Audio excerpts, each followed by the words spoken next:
자,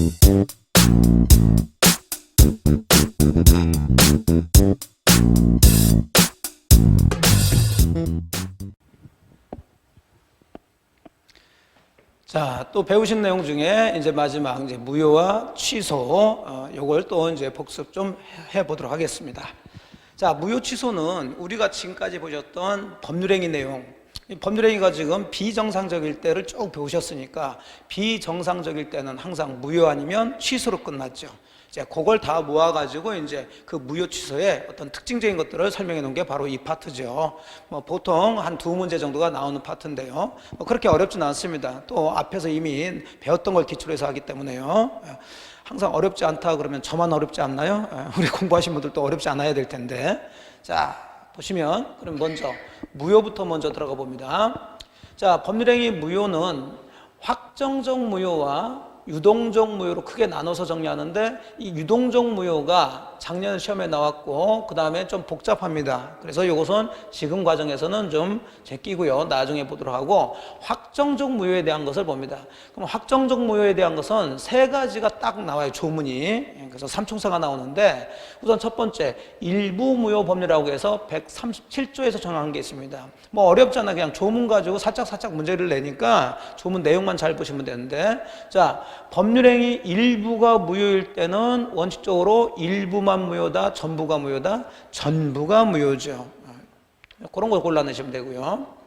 자, 하지만 예외적으로 그 무효 부분이 없더라도 법률행위를 했을 것이라고 인정될 때는 나머지 부분은 무효가 되지 않는다는 얘기니까 유효란 얘기가 되죠. 그러니까 무조건 유효가 되는 게 아니라 나머지 그 무효 부분이 없었더라도 나 그 법률행위 했을 것이라는 당사자의 의사가 있다라면 나머지 부분만이라도 유효를 인정해 준다. 뭐 가볍게 그렇게 보시면 돼요. 자, 두 번째 보셔야 될 게 무효행위의 전환이라는 얘기죠. 자, 무효행위 전환은 무효인 행위가 있는데 이걸 그대로 인정해 주는 게 아니라 다른 법률행위로 바꿔서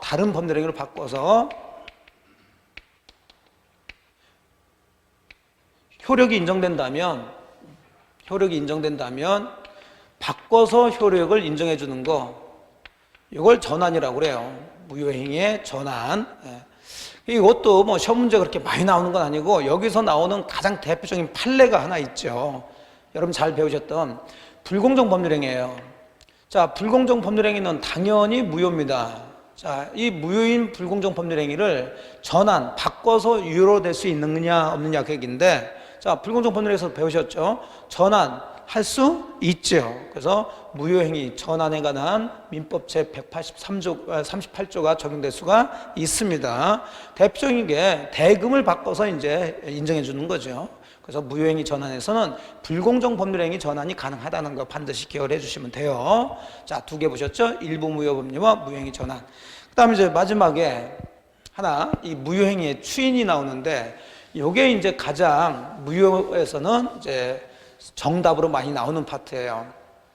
자, 추인은 말 그대로 아까 계속 보신 것처럼 나중에 인정을 하겠다는 건데, 자, 무효행위라고 해서 다 추인할 수 있는 게 아니라 추인할 수 있는 무효가 있고 추인할 수 없는 무효가 있는데, 결국 그렇게 따지면 됩니다. 의사표시에서 나온 무효만 추인할 수 있다.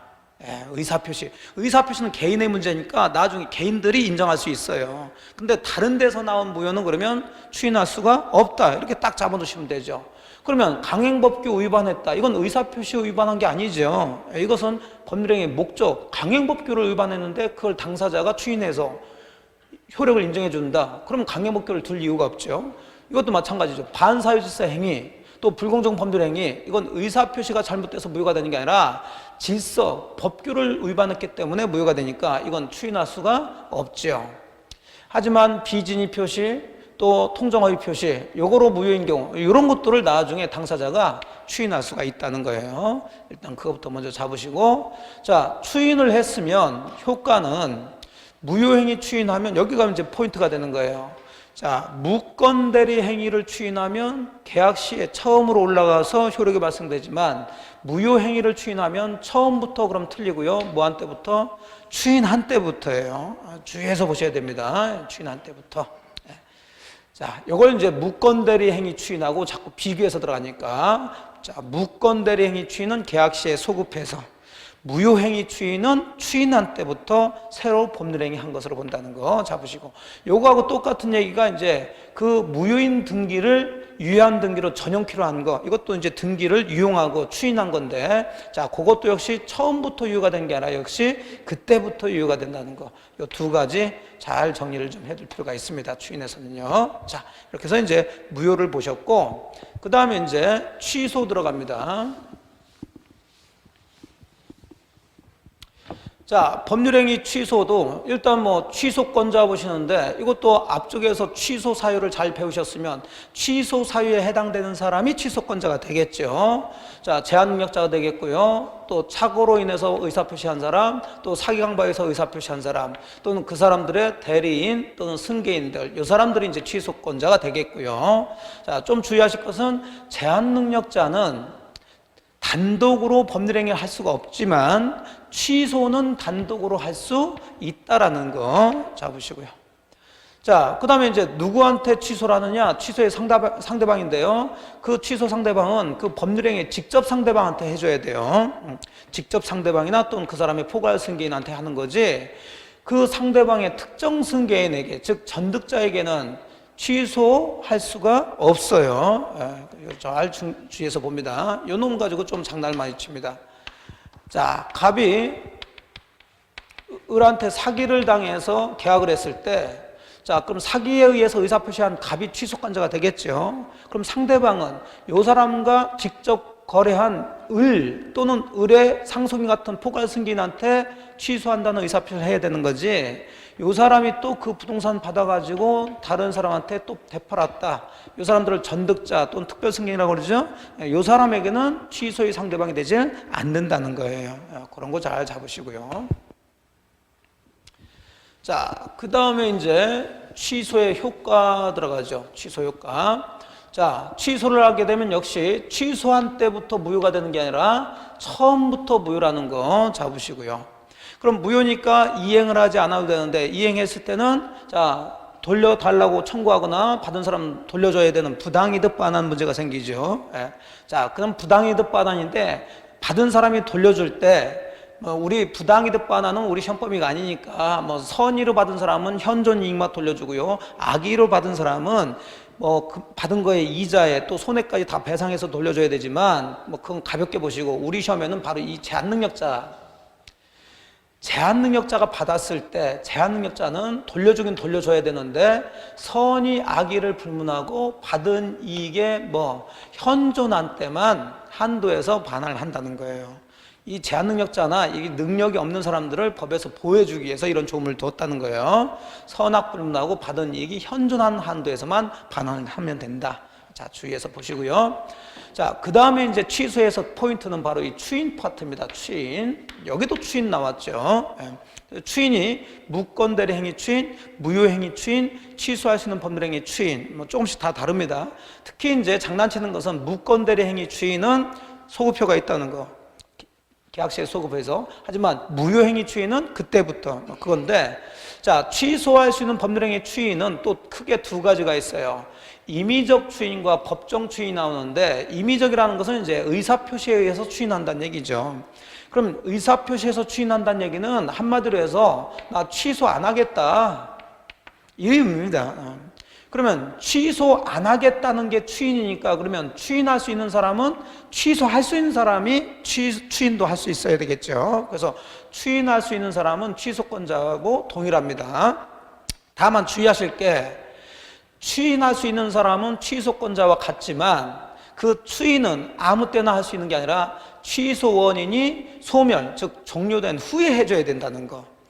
그러니까 제한능력자가 취소권자면서 추인권자가 될 수 있지만, 제한능력자가 추인을 하려면은 제한능력자를 벗어나야 돼요. 하지만 취소는 제한능력자인 상태에서 취소는 할 수 있습니다. 아까 제한능력자는 단독으로도 취소할 수 있다고 그랬으니까 그거 조심해서 보셔야 돼요. 그러니까 다시 정리하시면, 취소권자하고 추인권자는 같아요. 사람은 같은데, 자, 할 수 있는 상황이 다르다고요. 취소는 그냥 제한능력자인 상태에서 취소할 수 있어요, 단독으로. 하지만 추인을 하려면 확정적으로 유효를 만들어 버렸기 때문에 제한 능력자인 상태에서 벗어나야 돼요. 그게 소멸돼야 됩니다. 자, 사기 강박을 당했으면 사기 강박 상태에서 벗어나야지 추인할 수가 있다는 거 주의해서 보시고, 더 주의해서 보실 게, 즉 정답으로 자주 나오는 게 이제 요돔인데, 하지만 법정 대리인이나 후견인이 추인할 때는 굳이 그럴 필요는 없다는 거예요. 취소원이 소멸하기 전에도 추인할 수가 있다라는 거 주의해서 보죠. 자, 그 다음에 당연히 추인은 항상 취소할 수 있는 행위임을 알면서 해줘야 되고요. 자, 이렇게 해서 추인을 하게 되면 그 취소할 수 있는 행위는 이제 확정적으로 유효가 돼버려요. 확정적으로 유효가 돼버렸으니까 이제는 다시는 취소할 수가 없겠죠. 그래서 추인 중에 임의적 추인, 의사표시에 의해서 추인하는 거 잡으시고요. 두 번째가 바로 이제 법정 추인인데, 이 법정 추인은 취소권자의 의사, 뭐 추인의 의사 있냐 없냐 상관없이 법에서 정해진 일정한 사유가 발생되면 그대로 그냥 추인한 것으로 간주해 버린다고 그랬죠. 물론 이 법정 추인이 추인의 효과가 발생하려면 아까 보셨던 임의적 추인의 요건을 갖춰줘야 돼요. 즉 취소원이 소멸된 후에 이런 사유가 발생돼줘야 됩니다. 그럼 여기서는 가장 기본적으로 법에서 정해진 법정 추인 사유를 외워두시는 거예요. 자, 6가지가 있네요. 제가 수업 시간에도 이제 외우시라고 했는데, 자, 이행에 청구가 들어가죠. 이행 청구하는 거. 자, 그 다음에 담보를 제공하죠. 담보 제공. 그 다음에 전부나 일부를 아예 이행을 해버리는 거예요. 이행. 그 다음에 취소할 수 있는 행위로 취득한 권리 전부 일부를 뭐 하는 거냐면 양도를 하는 거예요. 양도. 그 다음에 이제 강제 집행을 하거나, 그 다음 마지막 경계. 이 6가지 중에 한 가지면 일단 법정 추인 사유에 해당된다. 그래서 이 6가지를 좀 외우시라 해서 앞 글자 좀 따서요.